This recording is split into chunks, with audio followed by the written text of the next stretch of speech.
બનાસકાંઠાના ડીસામાં અગ્નિકાંડ મામલે જે ગોડાઉનના વેપારી સામે ગુના પણ નોંધાયેલા છે। દીપક મોહનાની સાબરકાંઠાના અમીરગઢમાં ફટાકડા વેચતો હતો। કેટલાય વેપારીઓ સાથે તેણે છેતરપિંડી પણ કરી હતી। હોલસેલ અને રિટેલના વેપારીઓ સાથે તેણે છેતરપિંડી પણ કરી છે।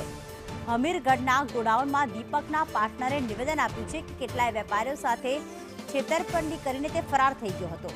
દીપકની પિતા સાથે બનતું ન હતું દીપકનું, અને જેના જ કારણે તે સાબરકાંઠા આવ્યો હતો। સાબરકાંઠા જિલ્લામાં પણ લોકો ઉઘરાણી માટે આવતા હતા, જેના કારણે તેને સાબરકાંઠા પણ છોડ્યું હતું।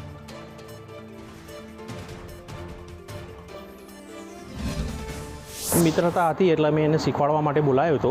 એક વર્ષ અમે અહીંયા રિટેલનું કામ કર્યું હતું, પર પછી અમને એ ધંધો અનુકૂળ ના આવતા અમે બીજા વર્ષ રિટેલનો કરીને પછી અમે એ લાઇસન્સ અમારું પરત કલેક્ટર કચેરીમાં જમા કરાવી દીધું હતું, કેમ કે અમને આ ધંધો અનુકૂળ ના આવ્યો એટલે અમે જમા કરાવી દીધું। પછી એમને પોતાની રીતે પાછું કંઈક કયું ગામ કહેવાય રૂપાલ પાસે એમને પોતાની પ્રાઇવેટ એક્સપોર્ટનું માંગણી કરી હતી, પણ એમને કંઈક ત્યાં ડિસ્પ્યુટ પડતા એમને પાછું ત્યાં બી કેન્સલ રાખ્યું હતું। અમારો કોઈ અનુભવ નહોતો અને અમારો કોઈ એક્સપિરિયન્સ આ ધંધામાં હતો નહીં, એટલે અમે આ ધંધાને વાઇન્ડ અપ કરીને પછી એ પાછો એના માદરે વતન ડીસા પરત જતો રહ્યો હતો।